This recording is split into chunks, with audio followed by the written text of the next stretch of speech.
Hello students, welcome to global online. This is Ankita Sood. Paper one के final revision के लिए full syllabus important questions की series में लेकर आई हूँ।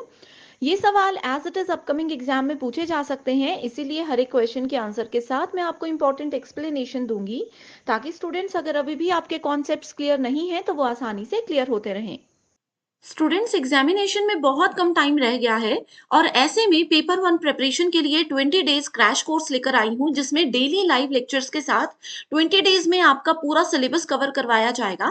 इस 100% सिलेबस कवरेज के साथ में आपको हम पीवाईक्यूज एंड एक्सपेक्टेड क्वेश्चंस भी प्रैक्टिस करवाएंगे, जिसमें कि आसान ट्रिक्स बताएंगे कि कैसे क्वेश्चंस को सॉल्व किया जाता है। अब लाइव क्लासेस का ये फायदा है कि आपके यहाँ पर सारे डाउट्स क्लियर होंगे। अब देखिए, क्योंकि कम समय में हमको बहुत सारी चीजें पढ़नी है, तो ऑब्वियसली बिना डाउट्स के चलोगे तो ही आपको फायदा है।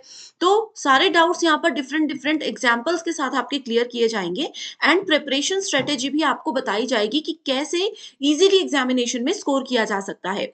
साथ में आपको topic wise MCQs, full syllabus notes के साथ में फुल सिलेबस के mock test and question bank भी है। जैसा पेपर आता है हिंदी और इंग्लिश में, वैसा ही ये कंप्लीट कंटेंट हम आपको दे रहे हैं। इसको ज्वाइन करने के लिए आप ग्लोबल ऑनलाइन ऐप को डाउनलोड कीजिए। स्टोर सेक्शन पर सर्च बार में मध्य प्रदेश सेट एग्जामिनेशन लिखोगे तो इस तरीके से कोर्स सामने आएगा। लाइव क्लासेस ज्वाइन करेंगे एंड स्टूडेंट्स, कभी अगर लाइव क्लास नहीं देखनी है या मिस हो गई है तो आप कंटेंट पर जा करके इस कंप्लीट रिकॉर्डेड कोर्स को भी देख सकते हो, जहां पर यूनिट वाइज आपके लिए पूरा जो है पेपर वन की प्रिपरेशन हम करवाते हैं। साथ में पीवाईक्यूज भी वीडियो सॉल्यूशन में आप लोगों को प्रोवाइड करवाया जाएगा। ये 2 नंबर्स हैं, इन पर व्हाट्सएप के थ्रू कॉल या मैसेज करके भी कांटेक्ट कर सकते हो। स्टूडेंट्स, अब बढ़ते हैं क्वेश्चंस की ओर, जिसमें कि हमारा पहला क्वेश्चन है आईसीटी यूनिट से। ठीक है, इसमें पूछा गया है स्टेटमेंट वन में अ डीवीडी और CD using the letter R indicated that it is read only. तो स्टूडेंट्स, आप सभी ने डीवीडी और सीडी ये टर्म तो सुनी ही होंगी। इसमें एक टर्म यूज होती है, एक वर्ड यूज होता है जिसको आर बोला जाता है।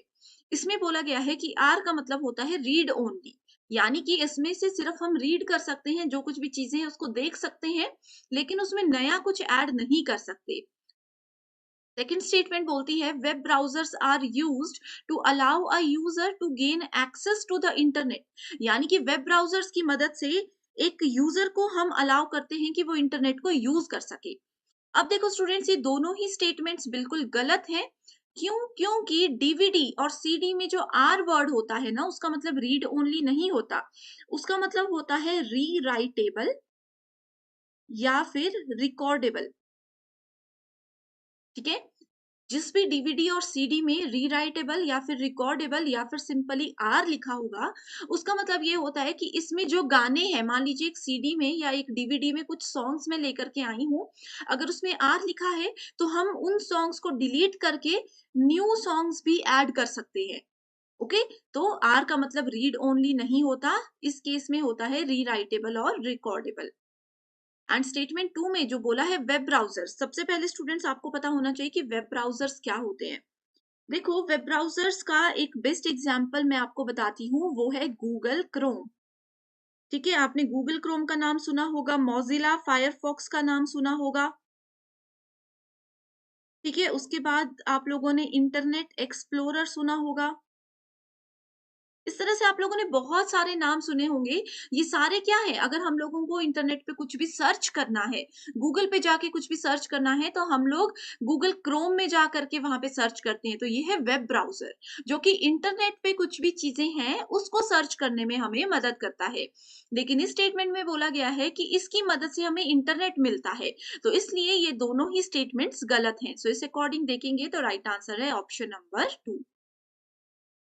नेक्स्ट क्वेश्चन है sectoral skill council will be incubated by, यानी कि क्षेत्रीय कौशल परिषदों का विकास किसके द्वारा किया जाएगा? NITI Aayog, Indian standards council, union department of education या फिर नेशनल स्किल डेवलपमेंट कॉर्पोरेशन। तो सबसे पहले स्टूडेंट्स, आप लोगों को ये पता होना चाहिए कि क्षेत्रीय कौशल परिषद यानी कि सेक्टोरल स्किल काउंसिल क्या होती है। ये क्या करते हैं, ये ऑक्यूपेशनल स्टैंडर्ड्स को या फिर जो क्वालिफिकेशन बॉडीज होती हैं, फ्रेमवर्क्स होते हैं, ट्रेनर्स, जो ट्रेनिंग प्रोग्राम्स होते हैं, उन सबको लॉन्च करने, स्किल से किसी पर्सन को कोई मतलब स्किल सिखानी है हमने, एक टीम को कोई नया स्किल सिखाना है, उन सब चीज़ों के लिए जो काउंसिल्स बनी होती है, वो होती है सेक्टोरल स्किल काउंसिल। ठीक है? सो इसका विकास किसके द्वारा किया जाएगा? इसका विकास होगा नेशनल स्किल डेवलपमेंट कॉर्पोरेशन के द्वारा। ओके, सो राइट आंसर है ऑप्शन नंबर 4। सो इसको अगर एग्जाम में आपके पास NSDC लिखा होगा तो आप लोगों ने इजीली आइडेंटिफाई कर लेना है, इसको नोट कर लीजिए। ठीक है? तो NSDC क्या होता है? ये एक स्किल डेवलपमेंट कमेटी है जो कि फंड प्रोवाइड कराती है बड़ी-बड़ी कंपनीज को, बड़ी-बड़ी ऑर्गेनाइजेशन को। किस लिए फंड देती है? ताकि वो लोगों को आगे जो लेटेस्ट स्किल्स हैं या किसी ऑर्गेनाइजेशन में किसी पर्टिकुलर स्किल की जरूरत है, वो उनको वो प्रोवाइड करा सके, वो चीजें उनको वो सिखा सके। ओके, आगे बढ़ने से पहले ये भी देखिए स्टूडेंट्स, हमारे 2024 MP सेट एग्जाम के जितने भी स्टूडेंट्स थे उनका फीडबैक आप देख सकते हो कि फर्स्ट अटेम्प्ट में स्टूडेंट्स ने हमारे पेपर 1 की मदद से एग्जाम को क्वालिफाई किया है। आप सभी यहाँ पर देखिए हमारी टेस्ट सीरीज, हमारी डेली लाइव क्लासेस ने उनको कितनी ज्यादा हेल्प की है। 3 to 4 मंथ्स अच्छे से पढ़ाई की स्टूडेंट्स ने और पेपर 1 में 78 मार्क्स लिए हैं और इससे उनका एग्जाम क्वालिफाई हुआ है। 2023 का डेटा देखिए, ये हमारे सभी स्टूडेंट्स व्हाट्सएप ग्रुप में एडेड है। जैसे मैंने आपको बताया कि अगर आप हमारा कोर्स ज्वाइन करते हो तो आप सबको एक ग्रुप में ऐड किया जाएगा जहां पर आपके डाउट्स भी सॉल्व किए जाते हैं, आपको क्लास के बाद सारी PDF मिलती हैं, कोई भी आपके अगर कंफ्यूजन वाले पॉइंट्स होते हैं उनको यहाँ पर डिटेल में डिस्कस किया जाता है। तो ये सब हमारे ही ग्रुप के स्टूडेंट्स हैं जिन्होंने देखिए हमारी क्लासेस से अपना एग्जामिनेशन डिफरेंट सब्जेक्ट्स में क्वालिफाई किया है, वो भी सिर्फ और सिर्फ पेपर 1 की हेल्प से। तो आप सभी स्टूडेंट्स इन नंबर्स पर कांटेक्ट करके कोर्सेज की पूरी जानकारी भी ले सकते हो। Next question is which of the following are true about communication. तो कम्युनिकेशन यूनिट स्टूडेंट्स हमारी 4th यूनिट है, राइट? उसी से रिलेटेड क्वेश्चन है। इसमें पहली स्टेटमेंट में बोला गया है कम्युनिकेशन इज इनएविटेबल। तो इनएविटेबल का मतलब क्या होता है? यहाँ पे लिखा है संचार अपरिहार्य होता है, यानी कि इसका मतलब होता है कि communication is usually taking place even when someone does not want और इंटेंड टू कम्युनिकेट। इसको एक एग्जाम्पल की मदद से मैं समझाती हूँ कि अगर पर्सन ए पर्सन बी के साथ कम्युनिकेट करना चाहता है, बातचीत करना चाहता है, सो कम्युनिकेशन इनएविटेबल कब होगी? जब ए तो बात करना चाहता है लेकिन पर्सन बी जो है वो बिल्कुल भी सुनना नहीं चाहता, वो बिल्कुल भी इनसे बात करने में इंटरेस्टेड नहीं है, उनकी बातों में इंटरेस्टेड नहीं है। That is called inevitable. Next question, next option बोलता है कम्युनिकेशन इज नॉन सोशल। तो कम्युनिकेशन सोशल होता है या नहीं होता है, ये बहुत इंपॉर्टेंट एक चीज आ जाती है। ठीक है, तो सोशल होना या नहीं होना ये डिपेंड करता है सिचुएशन पे, कंडीशन पे। ठीक है, यानी कि सामाजिक। Communication is irreversible. कम्युनिकेशन क्या अपरिवर्तनीय होता है? अब देखो, मैंने आप लोगों को, मान लीजिए पर्सन ए और पर्सन बी बहुत अच्छे फ्रेंड्स हैं। ए ने बी को कोई सीक्रेट बता दिया, ठीक है, बी ने वो चीज सुन ली, तो क्या वो उस चीज को रिवर्स कर सकता है? बाद में रिग्रेट तो ए को हो रहा है कि मुझे ये सीक्रेट नहीं बताना चाहिए था, लेकिन उन्होंने बता दिया, तो क्या वो उसको रिवर्स कर सकते हैं? नहीं कर सकते। Next option is communication is cultural. ठीक है, यानी कि सांस्कृतिक होता है कम्युनिकेशन। ये स्टेटमेंट जो है बिल्कुल ट्रू है। अब देखो, मान लीजिए कि कोई पर्सन किसी लैंग्वेज में, जैसे मराठी लैंग्वेज में अगर हम लोग बात करें, तो क्या है, ये हम अपने कल्चर को ध्यान में रखते हुए कम्युनिकेट कर रहे हैं। ठीक है, communication is completely commercial. Communication क्या सिर्फ व्यवसायिक होता है? नहीं होता है। जनरल बातें भी तो होती है, तो वो सब कॉमर्शियल के अंदर तो नहीं आता। ओके, सो आप सभी को मैंने ये सारे ऑप्शंस बता दिए। अब अगर हम देखें, सो इस क्वेश्चन का राइट आंसर है option number a, b and d. तो ये तब सभी स्टेटमेंट्स क्या हैं? ट्रू हैं। Right answer is option number 2। Next question is green hydrogen is produced by electrolysis powered by. So यहाँ पे एक इंपॉर्टेंट चीज आती है कि इलेक्ट्रोलिसिस क्या होता है। ठीक है, इलेक्ट्रोलिसिस आप लोगों को पता होना चाहिए।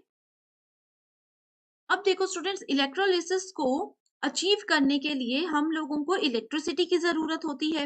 इसका मतलब है कि हमें किसकी जरूरत है? पावर की जरूरत है सबसे पहले। Okay, so this process to make green hydrogen is powered by renewable source of energy. जैसे कि इसके अंदर एग्जाम्पल क्या क्या आ जाएंगे, इसके अंदर आ जाएगा विंड यानी कि हवा, और सोलर एनर्जी यानी कि जो सूर्य की किरणें होती हैं, तो ये आ जाता है रीन्यूएबल एनर्जी सोर्सेज के अंदर। That makes green hydrogen the cleanest option. ठीक है, विंड और सोलर से जो ग्रीन हाउस गैसेस होती हैं, यूज होती हैं, वो सॉरी ग्रीन हाइड्रोजन होती है, वो सबसे क्लीनेस्ट होती है, राइट। सो इसका राइट आंसर क्या है, ऑप्शन नंबर 2। स्टूडेंट्स, अभी ये जो 4 क्वेश्चंस हमने देखे हैं, अगर इसमें कोई डाउट है आपको तो आप मुझे कमेंट कर सकते हो, कोई कंफ्यूजन है तो भी कमेंट कर सकते हो, मैं डेफिनेटली आपकी हेल्प करूंगी। Next question is HDMI ports allow output, both audio and visual, from a computer to an HDMI enabled devices. HDMI is an acronym for. अब देखो स्टूडेंट्स, इस तरह के क्वेश्चंस ना आईसीटी यूनिट में से हमेशा पूछे जाते हैं, एंड इसमें बहुत से स्टूडेंट्स कंफ्यूज हो जाते हैं कि अरे ये क्या लिखा है, ये डेफिनेशन हमें नहीं आती। आप लोगों को पूरा क्वेश्चन पढ़ना है एक बार, देन देखो इसमें सिर्फ ये पूछा है कि HDMI का फुल फॉर्म क्या होता है। बाकी का ये जो है डेफिनेशन, उसको आप कुछ टाइम के लिए इग्नोर भी कर सकते हो। ठीक है, ये सिर्फ HDMI की प्रॉपर्टीज आपको बताई गई हैं। तो इसकी फुल फॉर्म होती है हाई डेफिनेशन मल्टीमीडिया इंटरफेस। सो हाई डेफिनेशन मल्टीमीडिया इंटरफेस एक स्पेसिफिकेशन होता है जो कि कंबाइन करता है ऑडियो और वीडियो को एक सिंगल डिजिटल इंटरफेस में। अब देखो, हम जैसे आप मेरी वीडियो देख रहे हो, ये लेक्चर देख रहे हो, इसमें ऑडियो भी आपको दिखता है, आवाज भी सुनाई देती है, एंड वीडियो भी दिख रही है, ये जो सामने पीपीटी नजर आ रही है। ठीक है, तो HDMI क्या करता है, ऑडियो और वीडियो को कंबाइन करता है एंड एक डिजिटल इंटरफेस में उसको यूज करता है।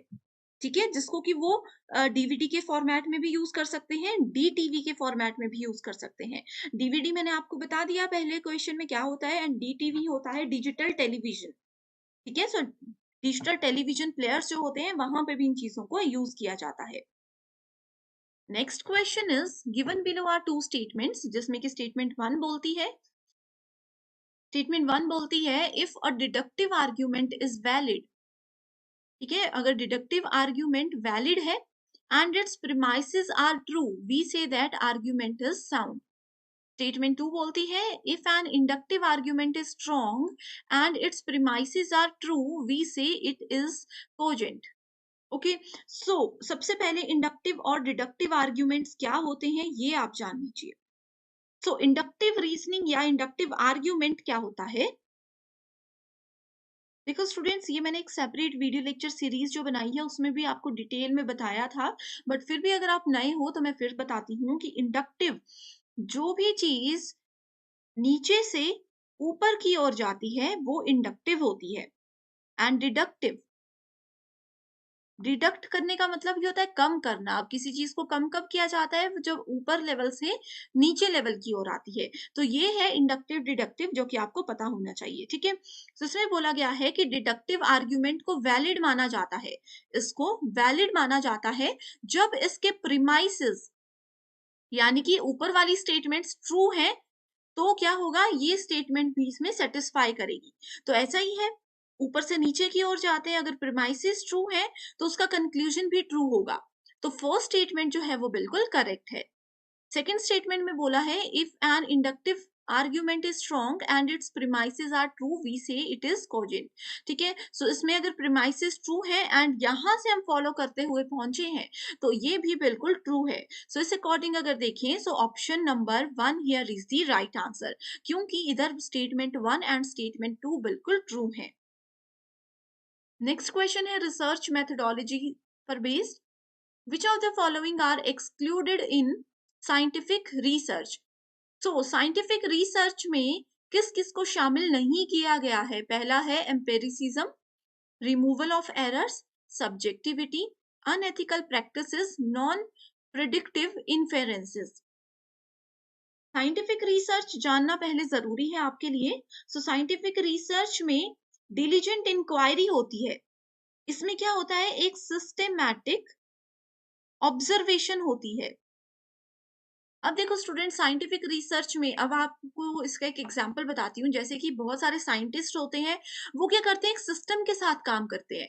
ऐसा तो नहीं है कि कभी भी कोई भी केमिकल उठाया एंड उसको मिला दिया, ऐसा तो नहीं होता। वो क्या होता है, एक सिस्टम के साथ वो हर एक चीज को ऑब्जर्व करते हैं, हर एक चीज को ध्यान से देखते हैं, उसके बाद अपना प्रोसेस शुरू करते हैं।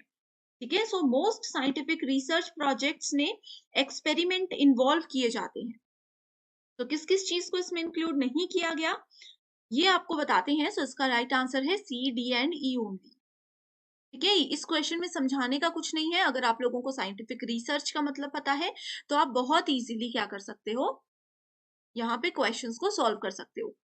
इसमें एक टर्म है, उन स्टूडेंट्स को बता देना चाहती हूँ जो कि पहली बार अभी यूजीसी नेट एग्जाम दे रहे हैं। अनएथिकल रिसर्च एप्टीट्यूड जो हमारी यूनिट 2 है, इसमें रिसर्च एथिक्स नाम का एक टॉपिक आता है, जिसमें कि एथिकल अनएथिकल प्रैक्टिसेस बहुत इंपॉर्टेंट है। एथिक्स का मतलब होता है नैतिकता। हर एक काम को करने के लिए कुछ नैतिकताएं होती हैं, कुछ रूल्स एंड रेगुलेशंस होते हैं जिनको हमें फॉलो करना चाहिए। सो साइंटिफिक रिसर्च में एक तो सब्जेक्टिविटी नहीं होती है, इसकी जगह ऑब्जेक्टिविटी होती है। अनएथिकल प्रैक्टिसेस यानी कि अनैतिक, यानी कि हम लोग गलत काम कर रहे हैं, तो ऐसा नहीं होता। इसमें क्या होती है, एथिकल प्रैक्टिसेस होती हैं। नॉन प्रिडिक्टिव इंटरफेसेस, प्रिडिक्ट करना मतलब भविष्यवाणी करना, हम बोल सकते हैं आगे हम क्या करने वाले हैं, क्या इसका आंसर आएगा, वो प्रिडिक्ट करना हो सकता है। सो ये नॉन प्रिडिक्टिव इन्फेरेंस नहीं होता, ये प्रिडिक्टिव इन्फेरेंस होता है। इसी वजह से सी, डी एंड ई ये तीनों ऑप्शंस करेक्ट है, क्योंकि इसमें पूछा गया था किसको शामिल नहीं किया गया है। अगला क्वेश्चन है, स्टेटमेंट बेस्ड क्वेश्चन है। अगेन आपने देखा होगा स्टूडेंट्स, अभी तक हमारे पास 3 से 4 क्वेश्चंस इस तरह के आ गए हैं। यूजीसी नेट एग्जाम में अब इस तरह के क्वेश्चंस पर बहुत ध्यान दिया जाता है। तो इसके लिए आप लोगों को जो कॉन्सेप्ट्स हैं आपके, वो क्लियर होना बहुत जरूरी है।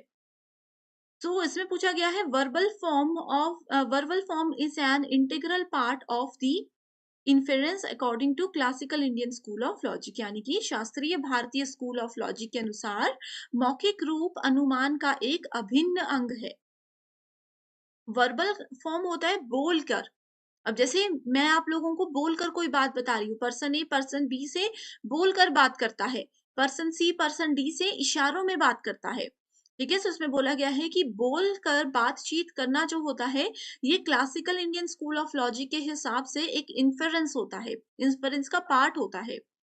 स्टेटमेंट सेकंड बोलती है, classical Indian school of logic distinguishes between induction and deduction as inferential process, यानी कि यहाँ पे बोला गया है कि इस लॉजिक के अंदर ये क्या करता है, इंडक्शन और डिडक्शन में डिफरेंस बताता है एज इन्फेरेंशियल प्रोसेस। ये दोनों इन्फेरेंशियल प्रोसेस के हिसाब से अलग हैं। तो इसमें क्वेश्चन नंबर 8 में अगर हम देखें, सो स्टेटमेंट 1 बिल्कुल करेक्ट है एंड स्टेटमेंट 2 इनकरेक्ट है। ओके, यहाँ पे क्वेश्चन नंबर 8, सॉरी दोनों ही स्टेटमेंट्स इनकरेक्ट है। ठीक है, इसमें वर्बल फॉर्म के साथ साथ नॉन वर्बल फॉर्म को भी उतनी ही अहमियत दी जाती है।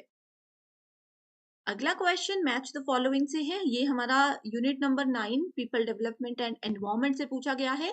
लिस्ट 1 में पॉल्यूटेंट्स गिवन है एंड इसमें हेल्थ इफेक्ट्स है, यानी कि किस प्रदूषक की वजह से स्वास्थ्य में कौन सा प्रभाव पड़ सकता है, ये हमें मैच करना है।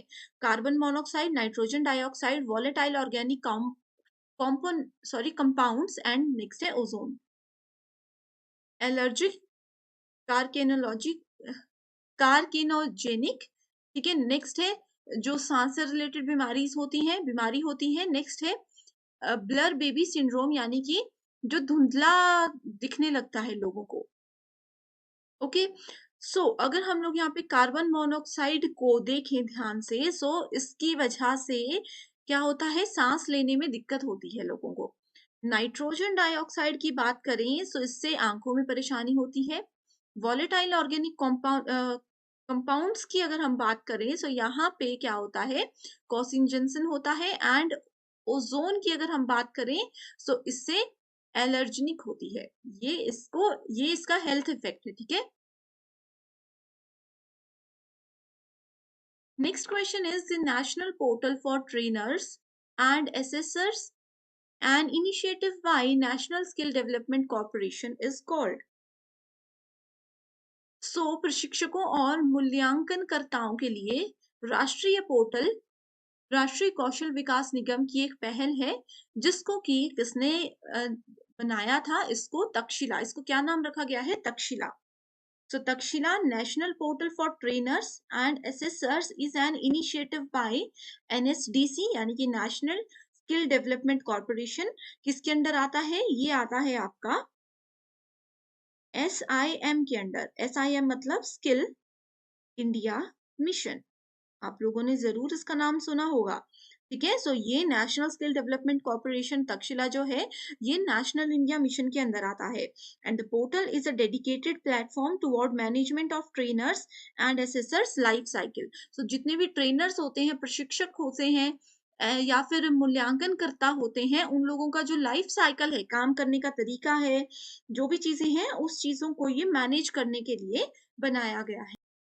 तो इसी के साथ स्टूडेंट्स बढ़ते हैं क्वेश्चन नंबर 11 की ओर, जिसमें कि आप देख सकते हो child who feels it difficult to do a task alone is able to do it better with the help of more skilled peers and adults. एक स्टूडेंट ए है, उसको अगर कोई काम दिया जाए तो वो अच्छे से नहीं कर पाते, लेकिन वहीं अगर उनके साथ एक स्किल्ड स्टूडेंट है बी जो कि उस काम में एक्सपर्ट है, उनको ऐड करके एक टीम बना दी जाए तो ए भी बहुत अच्छा काम करने लगता है किसी की मदद से। राइट, सो इस केस में उनको क्या बोला जाता है? इस केस में उस स्टूडेंट को बोला जाएगा zone of proximal development. Okay, so zone of proximal development यानी कि निकटवर्ती विकास का क्षेत्र। ये क्या होता है? It is the space between what a learner can do without assistance and what a learner can do with adult guidance or in collaboration with more capable peers। यानी कि एक पर्सन अकेले में कितना काम कर सकता है? मान लीजिए एक पर्सन अकेले में सिर्फ 10% एवरेज के साथ काम कर सकता है, एंड वहीं अगर पर्सन बी को उनके साथ जोड़ दिया जाए या किसी स्किल्ड पर्सन को जोड़ दिया जाए तो उनका वर्किंग एवरेज जो है वो लगभग 80% पहुंच जाता है। सो ये जो गैप है इन दोनों की, पर्सन ए की परफॉर्मेंस में जो गैप है, इसको बोला जाता है zone of proximal development. Next question is statement based questions again। A rapid application of ethical principles is not possible in ethnographic research।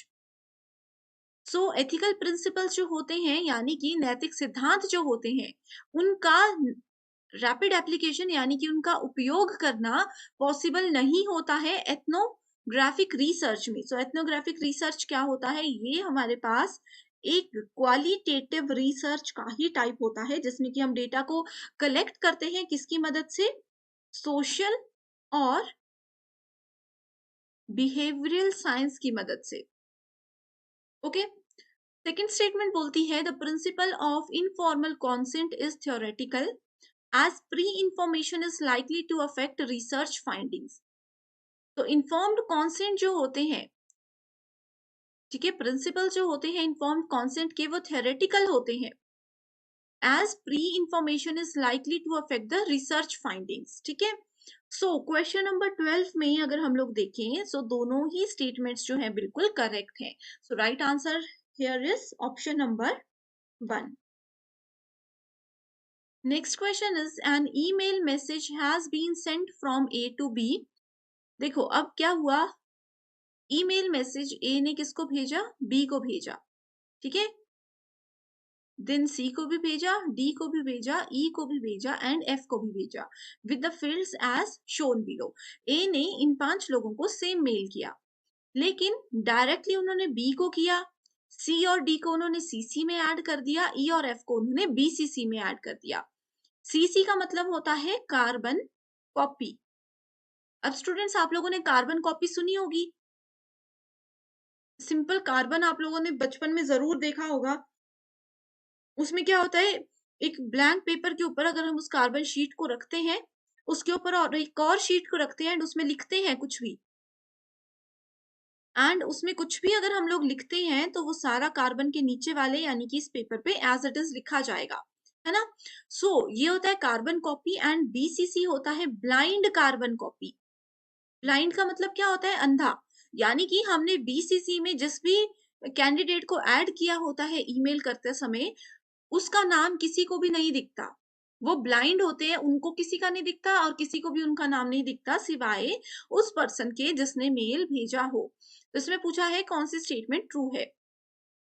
ठीक है, F does not know that she was sent the message. इसमें बोला गया है कि F को नहीं पता कि C को भी मैसेज भेजा गया है। C does not know that D was sent the message। ठीक है, सिमिलरली यहाँ पे बोला गया है कि D को भी नहीं पता, सॉरी C को भी नहीं पता कि D को भी मैसेज भेजा गया है। तीसरा यहाँ पे ऑप्शन बोलता है E does not know that F was sent the message। क्या है कि E को नहीं पता कि F को भी मैसेज भेजा गया है। D does not know that B was sent the message। D को नहीं पता कि B को भी मैसेज भेजा गया है। अब देखो स्टूडेंट्स, अगर आप लोग तो आईसीटी पहली बार पढ़ रहे हो, कंप्यूटर पहली बार पढ़ रहे हो, तो इस तरह के क्वेश्चंस में कंफ्यूजन होता है। बट यहाँ पे हम आपको आज स्ट्रेटेजीज बताएंगे। तो राइट आंसर पे पहले जाते हैं, वो है ऑप्शन नंबर 3। देखो, कभी भी बीसीसी के अंदर कोई भी नाम है, किसी भी पर्सन का नाम अगर बीसीसी कैटेगरी के अंदर आता है, तो उन लोगों को नहीं पता होता कि और किस किस को ये मैसेज गया है। इस समय पे ई और एफ को सिर्फ इतना पता है कि ए ने उनको मैसेज भेजा है। ई को सिर्फ इतना लगता है कि ए ने उसको मैसेज भेजा, एंड एफ को सिर्फ इतना पता है कि ए ने उनको मैसेज भेजा। ठीक है, तो ब्लाइंड कार्बन कॉपी, यानी कि अंधे हो चुके हैं, इनको अपने अलावा कुछ दूसरा नजर नहीं आ रहा कि और ये मैसेज किस किस को भेजा हुआ है। ओके, एंड वहीं अगर हम लोग कार्बन कॉपी की बात करें, तो डी को ये पता है कि सी को भी मैसेज आया है, एंड सी को भी पता है कि डी को मैसेज मिला है।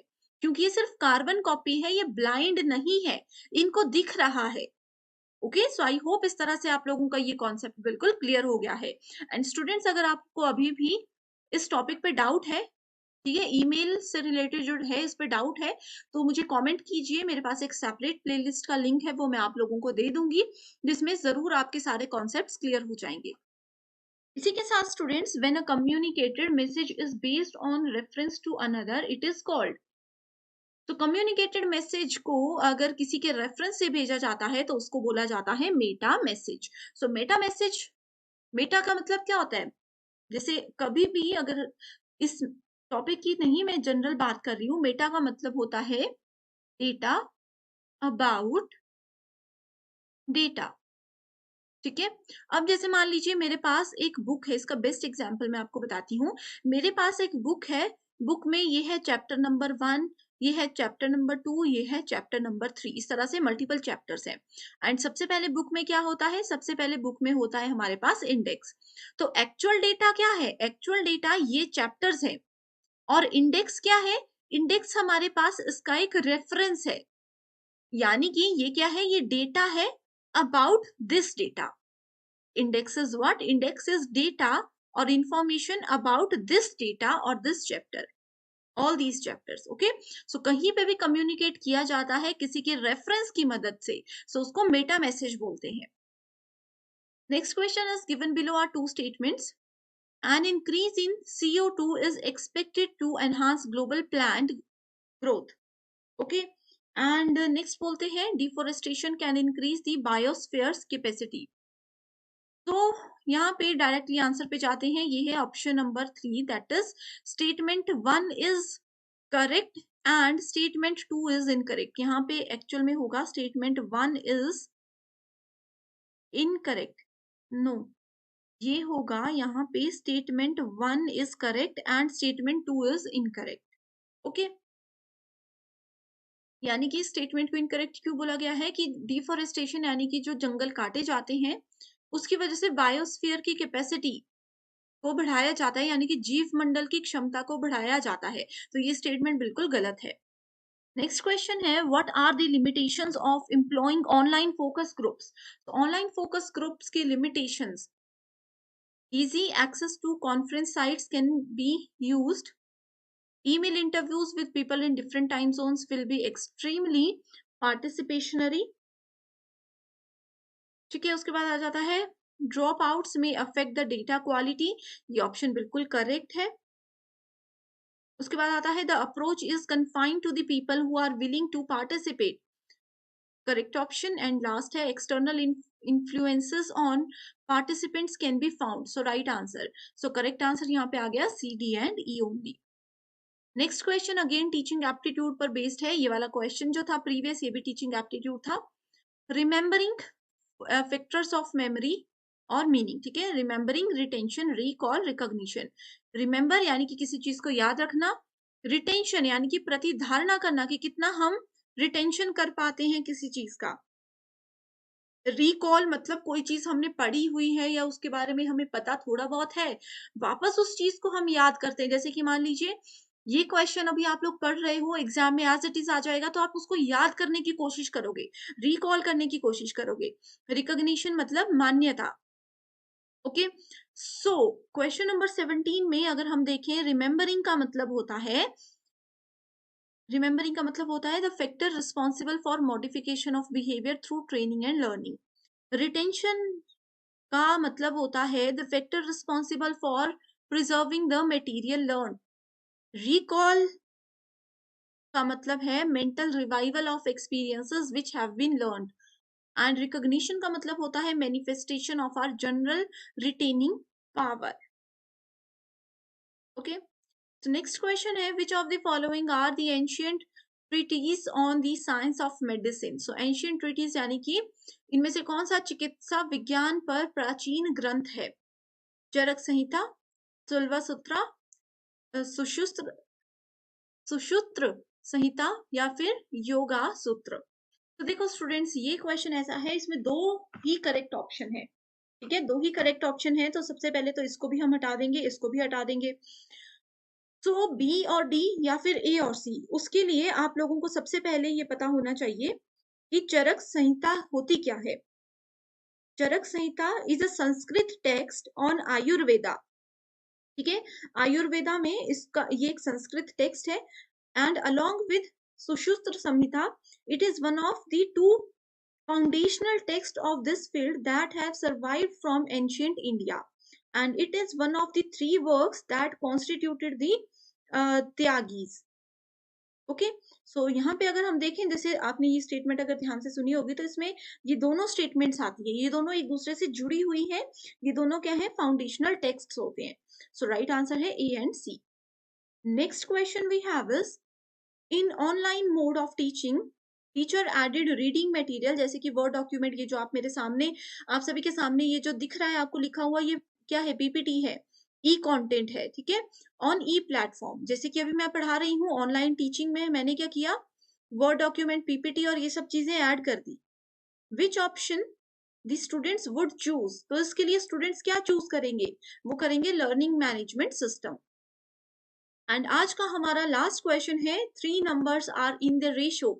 ये हमारा मैथमेटिक्स का क्वेश्चन है, three numbers are in the ratio of 3:5:7 and the sum of these three numbers is, ठीक है, इज 975। सो ये तीन नंबर्स क्या है, ये आप लोगों को पता करना है। इस क्वेश्चन का स्टूडेंट्स मैं आप लोगों को सिर्फ हिंट देती हूँ, आंसर इसका मुझे आप कमेंट करके बताओगे, ठीक है। तो करना क्या होता है, रेशियो वाले क्वेश्चंस में कभी भी आपको दिया हो तो इन तीन नंबर्स को आप इस तरह से लिख सकते हो, 3x, 5x एंड 7x, ठीक है। इसको मैं आप लोगों को इस तरह से बताती हूँ, 3x, 5x एंड 7x। इसमें क्या बोला है, तीनों नंबर्स का रेशियो इस तरह से गिवन है। इन तीनों को अगर हम ऐड करेंगे तो आंसर आ जाएगा 975। ओके, तो जब हम इन सभी नंबर्स को कैलकुलेट करते हैं तो आपने देखना है, इन सबको प्लस कीजिए, फिर x की वैल्यू निकलेगी, देन x की वैल्यू को यहाँ से डिवाइड कीजिए। बहुत इजी क्वेश्चन है, बहुत इजी क्वेश्चन है, मैं इसका आंसर नहीं बता रही हूँ, ये होमवर्क क्वेश्चन है। इस तरह के क्वेश्चन आपको बहुत इजीली गूगल पे मिल जाएंगे, बस वैल्यूज थोड़ी डिफरेंट होगी। उन वैल्यूज को यहाँ से चेंज करके आप उसका आंसर मुझे कॉमेंट करके बता दीजिए। ओके, तो इसी के साथ स्टूडेंट्स बढ़ते हैं क्वेश्चंस की ओर, जिसमें कि हमारा पहला क्वेश्चन है, given below are two statements. Statement 1 बोलती है in MOOCs word massive means that there can be huge number of learners who can enroll for the course। यानी कि अब देखो स्टूडेंट्स, यहाँ पे मूक की बात की गई है, आप लोगों ने जरूर इसका नाम सुना होगा। मूक का मतलब क्या होता है, मैसिव ओपन ऑनलाइन कोर्सेज। तो इसमें ये बोला गया है कि जो M फॉर मैसिव होता है, इसका मतलब होता है बहुत ज्यादा लर्नर्स इसमें जुड़ सकते हैं, इस कोर्स में एनरोल हो सकते हैं, यानी कि इस पाठ्यक्रम में वो अपना नामांकन कर सकते हैं। स्टेटमेंट 2 बोलती है MOOC involves the use of ICT to make education accessible to students located in remote areas और who are unable to reach conventional classrooms. यानी कि MOOC क्या यूज करता है, MOOC ICT को यूज करता है। ICT क्या होता है, information and communication technology. Simple language में बोले तो MOOC एक कंप्यूटर बेस्ड सिस्टम है जिससे कि स्टूडेंट्स कहीं पे बैठकर भी किसी भी कोर्स को इजीली पढ़ सकते हैं अपने घर पे रहते हुए। ओके, सो ये दोनों स्टेटमेंट्स क्या है, ट्रू है, both are true, both are false. Statement 1 is true, 2 is false, या फिर स्टेटमेंट 1 इज, इसको हम इस तरह से लिखते हैं, statement 2 is true and statement 1 is false. Okay, तो इस क्वेश्चन का राइट आंसर स्टूडेंट्स अगर आपको पता है तो आप हमें कमेंट कर सकते हो, उसके बाद इसका आंसर यहाँ पे देखिएगा। तो इसका राइट आंसर है ऑप्शन नंबर 1 की दोनों स्टेटमेंट्स जो हैं ये MOOC के रिगार्ड में बिल्कुल ट्रू हैं। इसमें MOOC की एज इट इज डेफिनेशन दी गई है। ठीक है, सो MOOC क्या है, ये है मैसिव ओपन ऑनलाइन कोर्सेज। ये एक free web based distance learning programme है जिसमें कि स्टूडेंट कहीं पे रहकर भी पढ़ सकते हैं, कोई भी कोर्स में एडमिशन करवा सकते हैं। Next question is which of the following are common in both Millennium Development Goals and Sustainable Development Goals? Okay, so ये वाला जो क्वेश्चन था ये ICT यूनिट में था एंड ये वाला क्वेश्चन आपका unit number 9 people and environment के अंदर आता है। सो पीपल एंड एनवायरमेंट का मोस्ट इंपॉर्टेंट टॉपिक है MDG, millennium development goals and sustainable development goals. ठीक है, हमें बताना है कि दोनों में कॉमन चीजें यानी कि सामान्यताएं क्या क्या हैं। Options are zero hunger, life below water यानी कि शून्य भूख, पानी के नीचे का जीवन, नो पॉवर्टी यानी कि निर्धनता नहीं रहेगी, गरीबी नहीं रहेगी देश में, लाइफ ऑन अर्थ यानी कि धरती पे जीवन कैसा है, जेंडर इक्वालिटी यानी कि जेंडर इक्वालिटी का मतलब क्या होता है, लैंगिक समानता यानी कि मेल और फीमेल, महिला और पुरुष जो हैं वो एक समान है, ये इसमें बोला गया है। तो सबसे पहले स्टूडेंट्स मैं राइट आंसर पे जाने से पहले आपको बता देना चाहती हूँ कि टोटल नंबर ऑफ गोल्स कितने कितने होते हैं ये आपको पता होना चाहिए। सो अगर हम लोग MDG यानी कि मिलेनियम डेवलपमेंट गोल्स की बात करें तो इसमें होते हैं टोटल 8 गोल्स। ठीक है, एंड सस्टेनेबल डेवलपमेंट गोल्स की बात करें तो इसमें होते हैं हमारे पास टोटल 17 गोल्स। इन सभी गोल्स के नाम आपको याद होने चाहिए, इनका सीक्वेंस आपको याद होना चाहिए कि पहला गोल कौन सा है, दूसरा गोल कौन सा है, तीसरा गोल कौन सा है। ये बहुत easy and most important topic है। आप यूजीसी नेट की किसी भी शिफ्ट की बात करो, यहाँ से क्वेश्चन आपको जरूर एग्जाम में आता है। इसके लिए एक सेपरेट वीडियो मैंने बनाई हुई है जिसका लिंक मैं डिस्क्रिप्शन बॉक्स में दे देती हूँ, आप उसको जरूर देख लीजिएगा एंड देखने के बाद कमेंट कर दीजिएगा ताकि मुझे पता चल जाए कि आप लोगों का ये कॉन्सेप्ट बिल्कुल क्लियर हो गया है। ओके, सो अब देखो इसमें मैंने आपको बताया कि टोटल 8 गोल्स होते हैं एंड SDG में टोटल 17 गोल्स होते हैं। तो इनमें कॉमन गोल्स कौन कौन से हैं? कॉमन गोल्स एक तो है जीरो हंगर। इन गोल्स के अंदर क्या होता है कि हमें ये रखना है कि कोई भी इंसान जो है वो भूखा ना रहे हमारी कंट्री में। तो दोनों ही गोल्स का एक उद्देश्य ये है, पहला गोल ये है। ठीक है, दूसरा आता है life below water. So life below water, water जो है ये दोनों में कॉमन नहीं है। नो पॉवर्टी यानी कि कोई भी गरीब ना रहे, निर्धन ना रहे हमारे देश में। उसके बाद लाइफ ऑन अर्थ यानी कि धरती पे जीवन कैसा चल रहा है, कैसा रहने वाला है, ये भी नहीं है कॉमन गोल। उसके बाद आता है जेंडर इक्वालिटी। जेंडर इक्वालिटी यानी कि मेल और फीमेल, महिला और पुरुष दोनों को ही समान अधिकार दिए जाने चाहिए हर एक क्षेत्र में, ये भी दोनों में ही कॉमन गोल है। सो राइट आंसर क्या है, A, C and E only, that is option number 4। ठीक है, सो जैसे कि स्टूडेंट्स मैंने बताया लिंक डिस्क्रिप्शन बॉक्स में है वीडियो का, जरूर उसको देख लीजिएगा। ठीक है, नेक्स्ट क्वेश्चन है human beings are animals because as homo spin we all evolved thousands of years ago. Which informal fallacy is committed in the above argument? देखो ये एक आर्ग्यूमेंट दिया गया है एंड हमें बताना है कि इसमें कौन सी फेलिसी को यूज किया गया है। ठीक है, तो सबसे पहले फेलिसी क्या होती है ये आप लोगों को पता होनी चाहिए, यानी कि अनौपचारिक भ्रांति क्या होती है। फेलिसी को अगर हम सिंपल लैंग्वेज में बोले, it is a false belief और रॉन्ग आइडिया, यानी कि झूठा विश्वास या फिर भ्रांत धारणा ये हो सकती है, कोई भी भ्रम ये हो सकता है। ठीक है, सो भ्रम किसी भी तरह के हो सकते हैं। तो एग्जाम्पल को फिर से पढ़ते हैं, इसमें लिखा है मनुष्य जानवर है क्योंकि होमो सेपियंस के रूप में हम अभी हजारों साल पहले विकसित हुए थे। ठीक है, इसमें बोला गया है कि मनुष्य भी पहले जानवर ही थे, अब जाकर हम बहुत हजार साल के बाद विकसित हो पाए हैं, तब हम ह्यूमन कहलाए हैं। ये कौन सी फैलेसी है, ये कौन सी अवधारणा है? इसका राइट आंसर बताती हूँ डायरेक्टली, वो है fallacy of composition and division. Okay, so fallacy of composition and division, इसका क्या मतलब होता है? इसमें क्या होता है, हम मिस्टेकनली यानी कि गलती से, जानबूझकर नहीं, गलती से किसी भी बात का कंक्लूजन निकाल लेते हैं।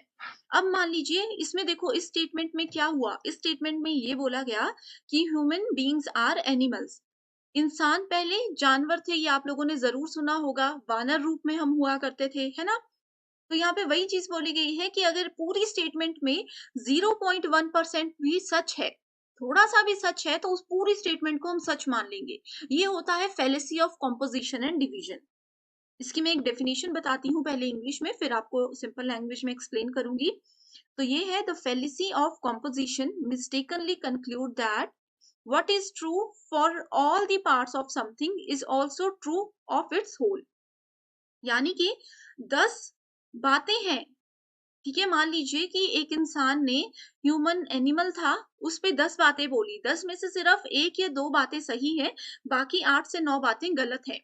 तो इन 1 से 2 सही बातों को ध्यान में रखते हुए हम बोलेंगे कि सारी बातें ही सच हैं। That is called fallacy of composition and division, यानी कि रचना और विभाजन का भ्रम। इसमें सेकंड फैलेसी जो कि बहुत ज्यादा इंपॉर्टेंट है, वो है रेड हियरिंग फैलेसी। इससे हर साल किसी ना किसी शिफ्ट में क्वेश्चन आता है। सो रेड हेयरिंग फैलेसी क्या करती है, ये मान लीजिए कि एक पर्सन ए है, दूसरा पर्सन बी है।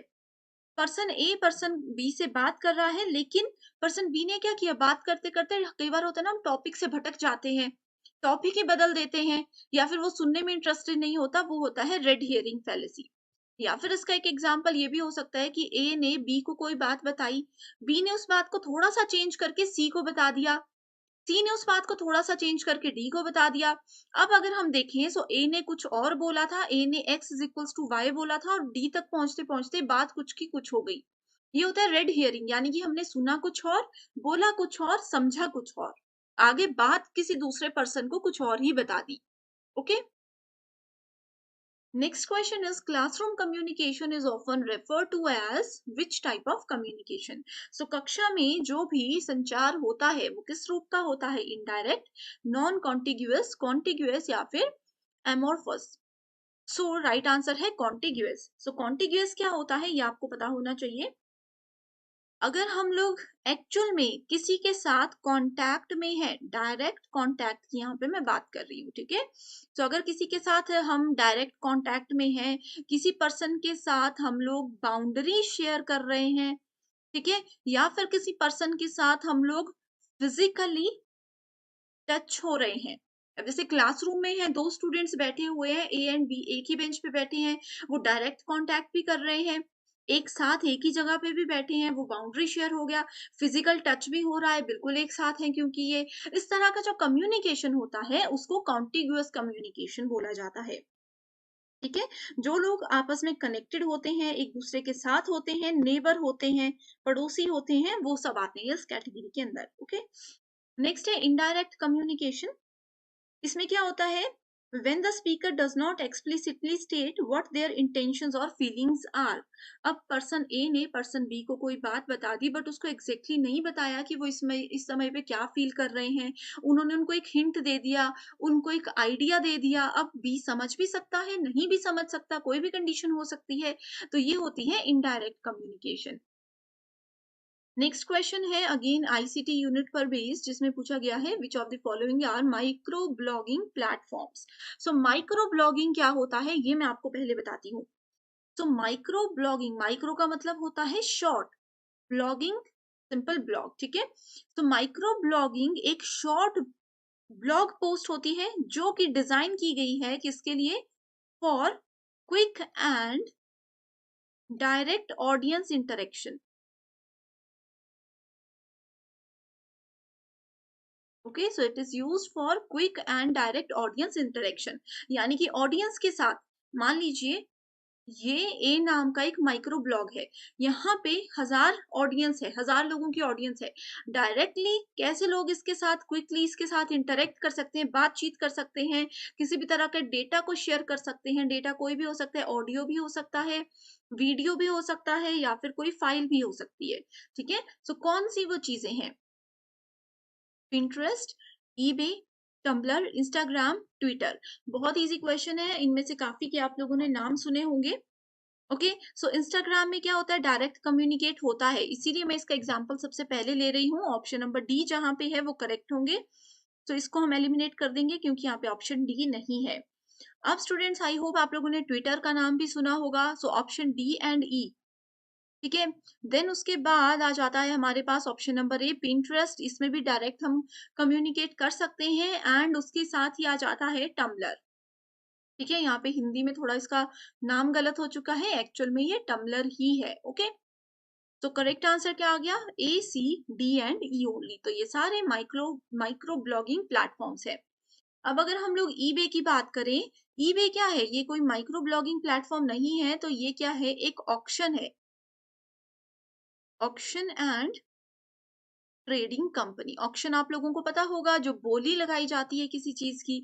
ऑनलाइन अगर आपको बोली लगानी है या इस तरह से ट्रेड करना है, ट्रेडिंग कंपनी है ये। ठीक है, तो उसके लिए ईबे यूज होता है।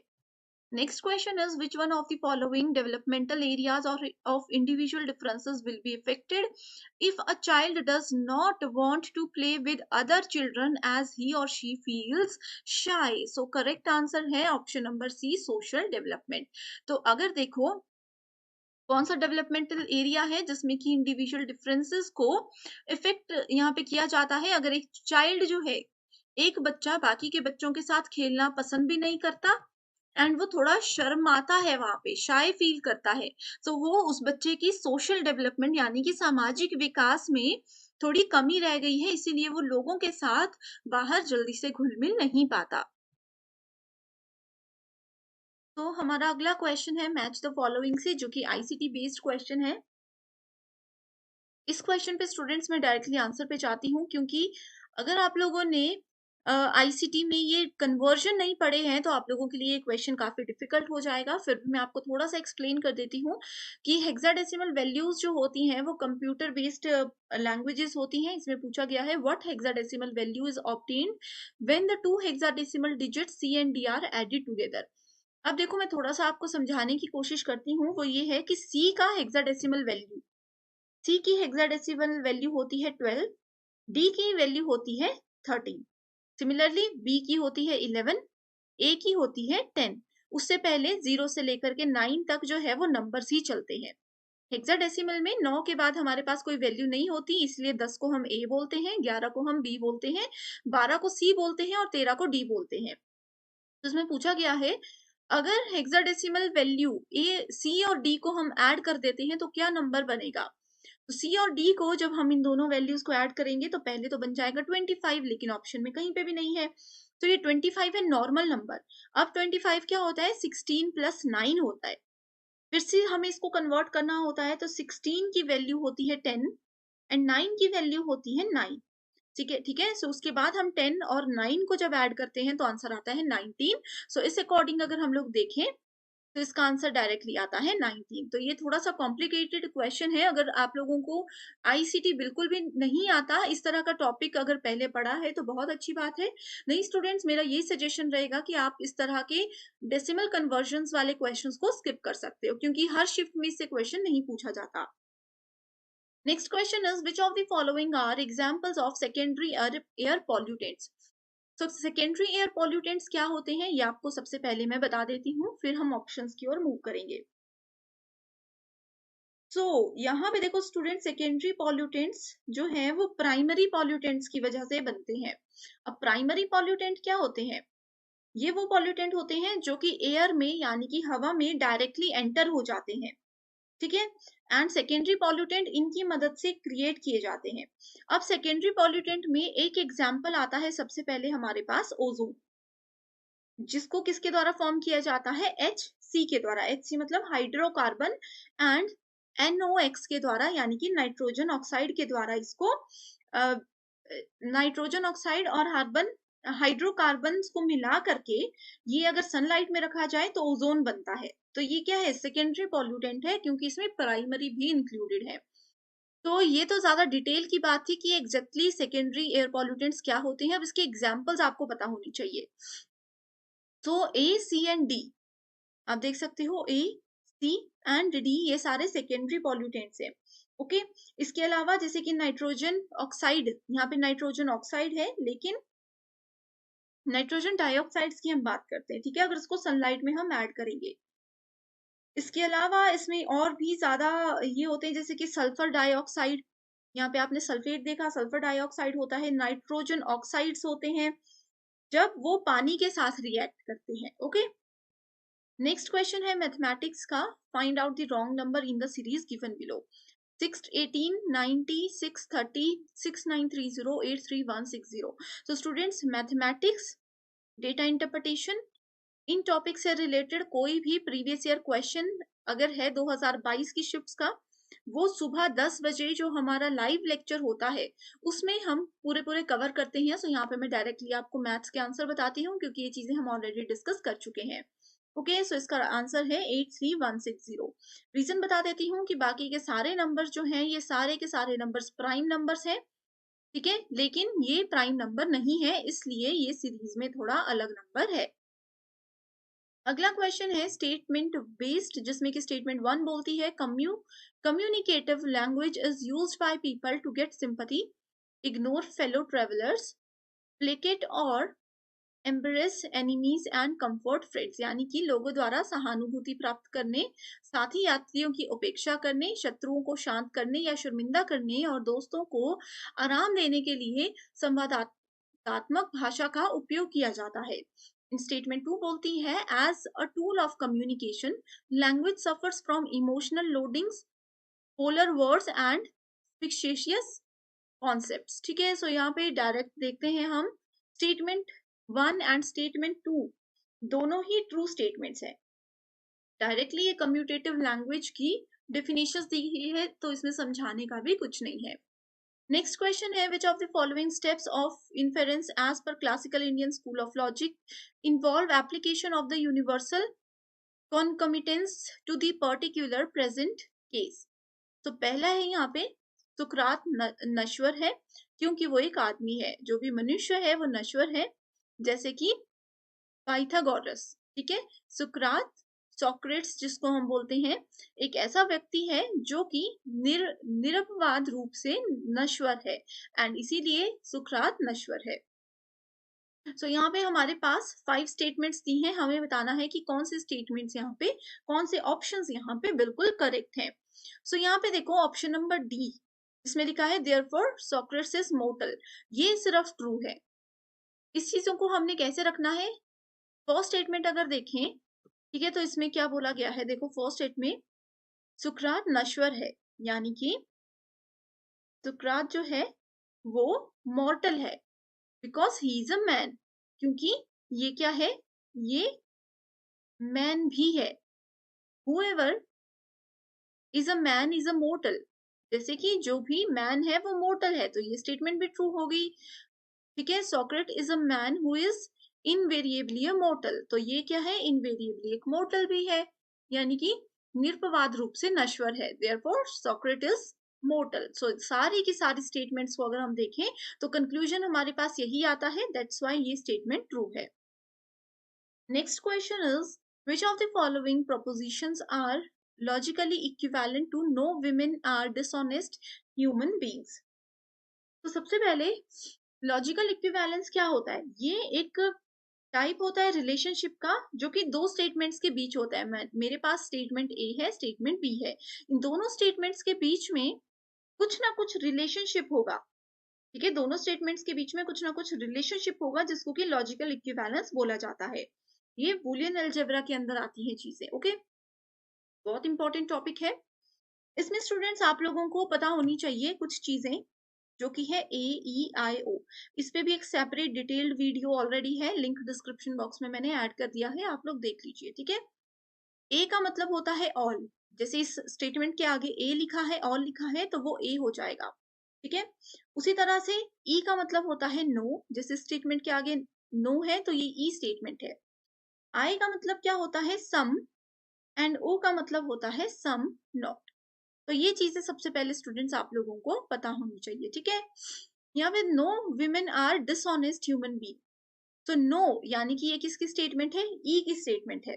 अब हमें बताना है कि लॉजिकली इक्विवेलेंट इसमें कौन सी स्टेटमेंट है। तो अगर यहाँ पे बोला गया है कि no women are dishonest human being, तो इसके लॉजिकल इक्विवेलेंट होगा no dishonest human beings are women, right. ये स्टेटमेंट आपको सुनने में भी वैसी लग रही होगी।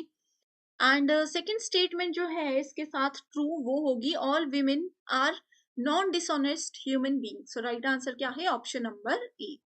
इसका कैसे मैंने सॉल्व किया ये आप लोगों को डिस्क्रिप्शन बॉक्स में जो वीडियो है उसमें लिंक मिल जाए, उसमें पूरा कॉन्सेप्ट क्लियर हो जाएगा। वीडियो देखने के बाद कमेंट जरूर कर दीजिएगा उस वाली वीडियो में भी, ताकि मुझे पता चल जाए कि मेरे स्टूडेंट्स अच्छे से कॉन्सेप्ट्स को समझ रहे हैं। नेक्स्ट क्वेश्चन स्टेटमेंट बेस्ड है। द राधा कृष्णन कमीशन, ये हमारा हायर एजुकेशन यूनिट का क्वेश्चन है, recommended to standardize university teaching in India. Statement 2 बोलती है the Radhakrishnan Commission also suggested the establishment of an all India university examination board. तो Radhakrishnan commission क्या है, ये एक ऐसा कमीशन है जिसको कि सेटअप किया गया था ताकि वो इंडियन यूनिवर्सिटी एजुकेशन जो है उसका ध्यान रख सके, ठीक है, उनकी कंडीशन का ध्यान रख सके, and suggest improvements and extensions that may help in improving university education. University education को ये सजेशंस भी दे सकते हैं कि कैसे वो अपना एक क्वालिटी एजुकेशन को बढ़ा सकते हैं। सो इस अकॉर्डिंग अगर देखें हम लोग, सो करेक्ट आंसर क्या है, ऑप्शन नंबर 1 है, सॉरी ऑप्शन नंबर 3 है, जिसमें कि बोला गया है स्टेटमेंट 1 बिल्कुल ट्रू है एंड स्टेटमेंट 2 फॉल्स है। क्यों, क्योंकि Radhakrishnan commission also suggested the establishment of all India University examination board. So examination board से रिलेटेड इसका कोई भी सजेशन नहीं था, इन्होंने सिर्फ सजेशन ये दिए थे कि कैसे वो यूनिवर्सिटी की एजुकेशन को इम्प्रूव कर सकते हैं। अगला क्वेश्चन है in participant observation the researcher has to act as. तो जब भी पार्टिसिपेंट ऑब्जर्वेशन यानी कि सहभागी अवलोकन की बात करते हैं तो एक रिसर्चर को कैसे एक्ट करना चाहिए, एक प्रोफेशनल स्ट्रेंजर की तरह यानी कि पेशेवर अजनबी की तरह उनको बिहेव करना चाहिए। तो पार्टिसिपेंट ऑब्जर्वेशन क्या होता है, ये एक टेक्निक होती है रिसर्च की फील्ड में जिसको कि बेसिकली यूज किया जाता है एंथ्रोपोलॉजी एंड सोशियोलॉजी डिपार्टमेंट में, ठीक है। इन दो तरह की रिसर्च के अंदर इसको जनरली यूज किया जाता है। कौन इसको यूज करता है, इसको इन्वेस्टिगेटर्स यूज करते हैं। इन्वेस्टिगेटर्स यहाँ पे कौन है, इन्वेस्टिगेटर्स है यहाँ पे पार्टिसिपेंट ऑब्जर्वर जिसको हम बोल सकते हैं, ठीक है। सो इसके द्वारा ये किया जाता है जिसमें कि वो स्टडी करते हैं एक ग्रुप के लाइफस्टाइल की by sharing different activities. Paper 2 के फाइनल रिवीजन के लिए एक स्टडी मटेरियल हम लेकर आए हैं जिसमें आपको full syllabus updated notes and MCQs मिलेंगे। एमसीक्यूज के साथ स्टूडेंट्स यहाँ पर आपको आपके स्टेट और अदर स्टेट्स के पीवाईक्यूज भी हम प्रोवाइड करवाते हैं एंड ये सारा कंटेंट पीडीएफ की हेल्प से मिलेगा जो कि ना सिर्फ एग्जामिनेशन बल्कि इसके बाद होने वाले इंटरव्यू को क्वालिफाई करने में भी आपको हेल्प करेगा। तो ये जो भी सब्जेक्ट्स आपके सामने हैं आपको इनके फाइल्स का एक्सेस मिल सकता है। इसके लिए गिवन नंबर्स पर आपको व्हाट्सएप के थ्रू कांटेक्ट करना है और पूरी जानकारी मिल जाएगी। लास्ट क्वेश्चन है non verbal communication is mostly. So non verbal communication क्या होती है, देखो इसमें क्या होता है, डेटा ट्रांसफर होता है, बातचीत यहाँ वहां होती है, पर्सन ए और पर्सन बी कोई बातचीत कर रहे हैं लेकिन वो बोल नहीं रहे हैं, वो क्या कर रहे हैं, वर्ड्स या फिर किसी लैंग्वेज का यूज ना करते हुए या तो वो फेशियल एक्सप्रेशंस यानी कि अपने मुंह से जो हम लोग एक्सप्रेशंस देते हैं आंखों को हिलाते हुए इस तरह से एक्सप्रेशंस देते हैं, ठीक है, या फिर जेस्चर्स होते हैं, बॉडी लैंग्वेज होती है, हाथों के इशारे से कुछ वो बोल रहे हैं। बस इतना याद रखिए कि नॉन वर्बल कम्युनिकेशन में हम लोग वर्ड्स का यानी कि शब्दों का यूज नहीं करते हैं, मुंह से कुछ भी नहीं बोलते, सिर्फ इशारों से बात करते हैं। ओके, सो इसके अंदर क्या आ जाएगा, correct answer C D and E only. ये क्या होता है, ये सबसे पहले तो अनैच्छिक होता है, यानी कि वॉलेंटरी नहीं होता, वॉलेंटियर होते हैं जो अपनी इच्छा से आगे बढ़ते हैं। इनवॉलेंटरी होता है जो कि लोग अपनी इच्छा से नहीं करते। मान लीजिए कोई डेफ है, कोई पर्सन बोल नहीं सकता तो उनको इशारे करने पड़ते हैं, वो थोड़ा डिफिकल्ट टास्क होता है समझने वालों के लिए, बट करते हैं। ठीक है, दूसरा है कॉन्टेक्चुअल, यानी कि प्रासंगिक होते हैं, एंड सिंबॉलिक यानी कि प्रतीकात्मक ये होते हैं। ओके, तो करेक्ट आंसर है option number 4, C, D and E only. तो स्टूडेंट्स, अभी तक हम लोगों ने 10 अक्टूबर 2022 का जो इवनिंग शिफ्ट का पेपर था उसको डिटेल में डिस्कस कर लिया है। अभी भी अगर आप लोगों ने प्रीवियस वीडियो नहीं देखी है तो मैं रिपीट करती हूँ, आप लोग डिस्क्रिप्शन बॉक्स चेक कीजिए, वहां पे आपको लिंक मिल जाएगा जिसमें कि रिमेनिंग क्वेश्चंस को हमने डिटेल में डिस्कस किया है। एंड स्टूडेंट्स, अगर आप चाहते हो कि मैं इसी तरह के आप सभी के लिए प्रीवियस ईयर क्वेश्चंस 2022 के लेकर आती रहूं तो मुझे कमेंट करके जरूर बताइए, ताकि हम भी मोटिवेटेड रहें एंड आपकी रिक्वेस्ट को जल्दी से जल्दी पूरा कर सकें। तो आज के लिए सिर्फ इतना ही। Thank you so much for watching this video and I wish you all the very best.